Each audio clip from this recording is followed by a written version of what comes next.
Bugün səhər saatlarında Ələt-Astara yolunun, daha dəqiq desək, Salyan rayonunun Xıdırlı kəndi ərazisindən keçən hissəsində yol kənarında yanğın yük avtomobilinin yanması ilə bağlı Fövqəladə Hallar Nazirliyinin qaynar xəttinə məlumat daxil olub.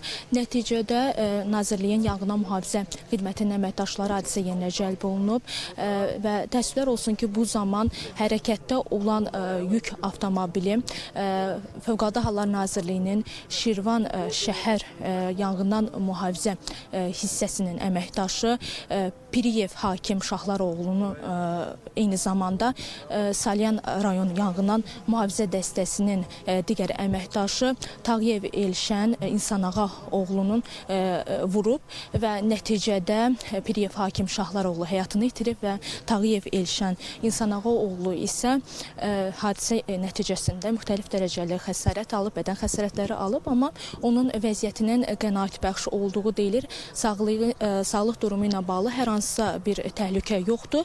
Ümumiyyətlə, hadisə ilə bağlı aidiyyatı qurumlar araşdırma aparır və mən vurğulamaq istəyirəm ki, biz irəliləyən dəqiqələrdə məhz Tağıyev Elşən hazırki durumu ilə bağlı, sağlıq durumunun nə yerdə olması ilə bağlı ən son informasiyaları çatdırmağa çalışacağıq. Bu baxımdan realda qalın, bizi izləməyə davam edin.